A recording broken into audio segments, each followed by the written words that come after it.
All right. What did Okay. contact Thomas calling? Yeah. Okay. So Siman Chav Gimel, Sif Chav Gimel. We're talking about how to split up the aliyahs. So in Karu Le'echad, Rak Shnei Psukim. If you call to one person two psukim, we said yesterday you have to have three psukim. So if you called one person, you called him two psukim, Berach Bracha Achrayna, and then he made the after Bracha. Sort of last of Velikris, you have to go back and read again. Yivarach Bracha Lefaneu Lachara. He has to make a bracha before and after. V'kiven Shalacha Bracha Achrayna Abi Hesed Hadas. And since after the Bracha Achrayna is Hesed Hadas, like yesterday, we learned that you don't have to say Baruch Hu again because Baruch Hu is separate, and depending on the situation, the Baruch Hu is separate than the brachas. But here you do have to because it was total because you already said the after bracha. You call it shnei psukim, shekar tchila. Then he has to read the two psukim, va'oid pasuk acharim, and another pasuk. Then kara zos b'shlishi. And if this happened on the third, right? Lashnaim, meaning the third aliyah, and the Lashnaim shalafanu karu ra gimel gimel. So you can look at this oid shnei psukim, shiyu kulam arba psukim. You have to read another psukim. So it should be altogether four psukim. Then kara zos b'kayin shaloi kara rak shnei psukim. If this happens to a kayin and they only read two psukim, then they called a Levi, then they remembered, Azaya din Kenu, this is the din. If the Levi didn't say his bracha of Asham Baruch Hu, even though he said Baruch Hu, bracha, that's not the beginning of the bracha. And therefore the Kayin has to go back and say three psukim. And the Levi waits, and then he'll get the aliyah, meaning he'll get his regular aliyah. Avalim kfar berach halevi, if the Levi already made the bracha, ziku im halevi makom shepasuk hakayim, then the Levi reads where the kayin left off. Shem yikru halevi masha karo lakayin. Because if the Levi reads what the kayin read, yipgam lakahanim asher hema shama. It's a pagam because they're going to look at the kayin must have been messed up.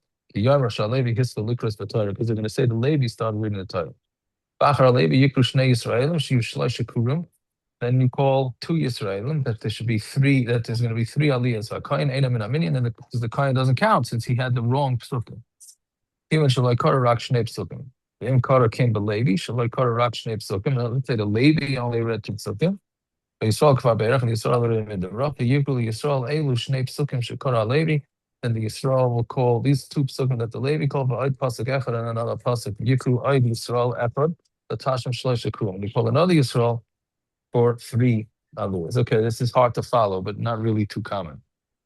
There's no kain in the Beis Knesset, and Kari Yisrael Makayma, and you read Yisrael reads in his place. Ve'era kain shaloi karuloi ela shnei psukim, and he only read two psukim. V'lo nizkar ad la'achar shekari Yisrael sheni uberach, and they didn't remember till another Yisrael came and made the bracha. Azay Yasser Yisrael sheni.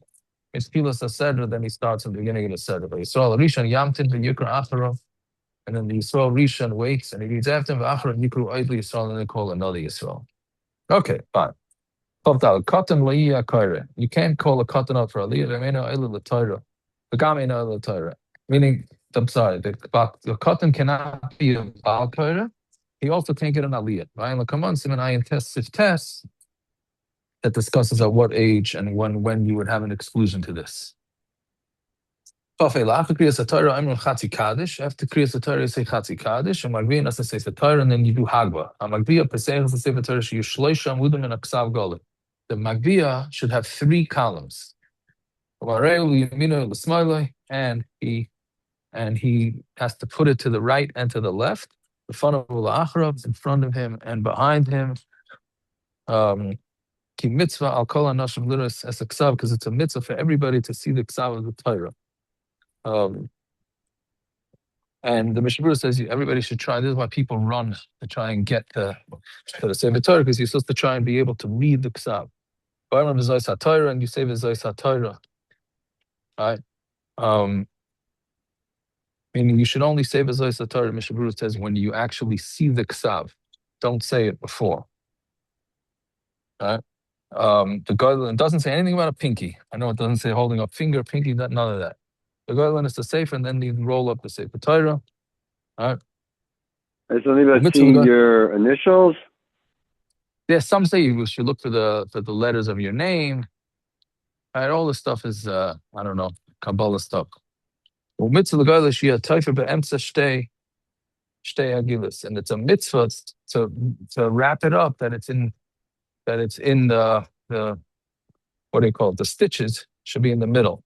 You actually a tougher summer be'emtza, and you should roll it until the stitches are in the middle. If the stitches are closer to earth, meaning it's closer to before, then you roll it that way.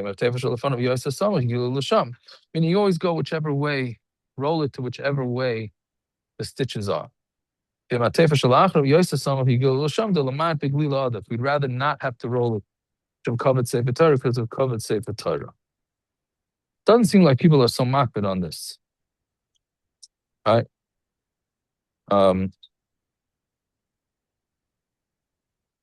Yeah, fine. Anytime you read this from the Torah, you say Chatzi Kaddish. Levad mincha b'Shabbos and mincha tainis. Except by mincha on Shabbos and mincha by a tainis, a sign al Kaddish amr lefnei tefillah Shmoneh Esrei, because there is already a Kaddish before Shmoneh Esrei, so therefore you don't say it.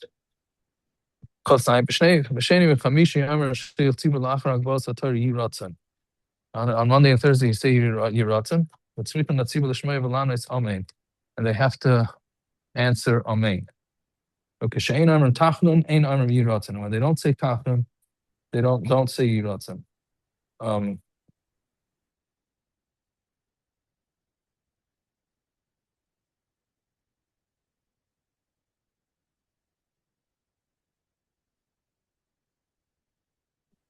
So hold on one second.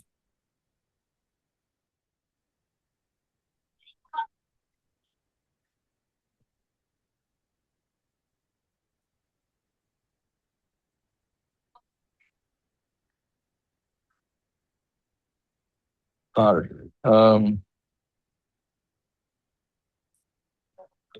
Fine. Okay, again, Chavzayim. B'shenim v'chamisha amar Shei Tzibur la'achar B'az HaTorah Yiratzon u'tzrika Tzibur l'Shmoel l'Anis Amen. The Tzibur should answer Amen. Because she'ein amar tachnun, we don't say tachnun. Ein amar Yiratzon, you don't say Yiratzon.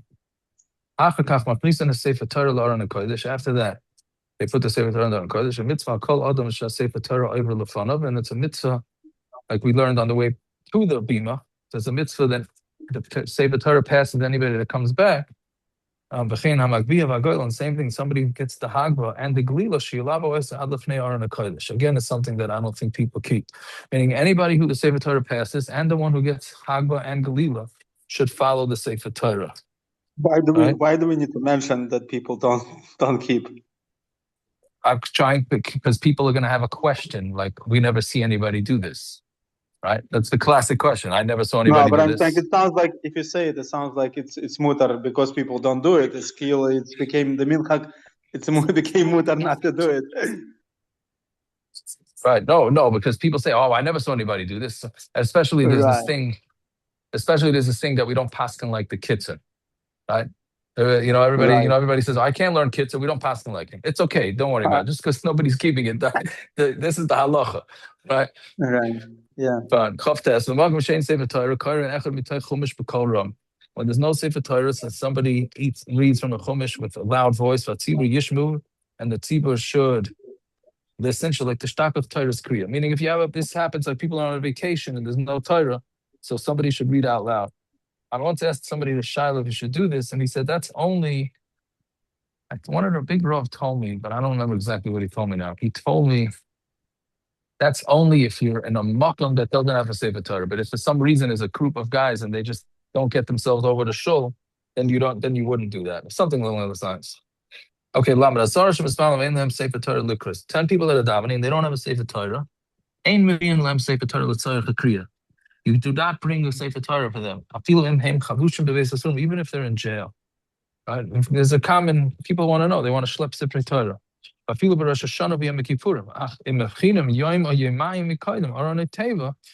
prepare before that, a day or two before that, a box or whatever it is, then shais and makom kavua the Sefer Torah, you make a makom kavua to the Sefer Torah, mutter, then it's mutter. If it's an adam chashav and he's a chayla, and he's a chayla, Mutter lahavi gam l'tzaref a kriya levad, then you're allowed to bring it even for the kriya. Yeshem del adam chashav filu eina chayla. For somebody chashav, even he's not a chayla. L'chayla filu eina adam chashav, and there's a chayla even he's not chashav mutter. So basically, there's coolers, all sorts of scenarios. V'yesh l'hokav Shabbos parshas zachor parshas para. Yesh Amr shein deraisa. Since some say that those are deraisa, so then we're more maker for that. There is this thing that it has to be. There is this thing that has to be for you need to read the Sefer Torah 3 times. There's no real makar and halacha for that, but the Aruch Shulchan brings it. The bottom line is when people ask this question, the best eitzah is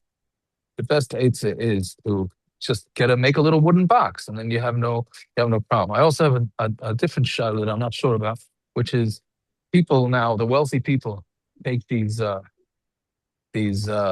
mini Sifrei Torah. It's almost like a travel Sefer Torah. So I wonder if that has a chutzpah to it, meaning it's a design for the Torah to schlep the Torah. But what if that Torah is meant to be schlepped, and it's always kept in a bag, right? So maybe that's not a design. What? How was the king? How would the king travel with the Sefer Torah? No, the king had a special exclusion. I'm saying, right? Did he have a box? Did he have an aron? No, he hung it on him. Didn't they hang it on his neck? Okay, so by why? Okay, but you can't bring rayas from a king. You can't bring rayas from a king. I'm saying people make minyanim on this like trains and whatever buses, so they have to. True, they have little the misaskim for loyalenu for avelim, right? Comes with a box, right? That's why. Then you have no shiloh. That's people always ask. The person says that I'm only sitting shiva for one day for laning, right? So so therefore but it doesn't make a difference because it's in a box, so that's not a problem. Okay, we'll stop over there. We'll start the next one. Is bedavka has to be like a wooden box or something similar? It can't be like cardboard. I don't know if it's going to be cardboard. I don't know about cardboard. I don't know because it's going to be carried with cardboard. I don't know. Okay.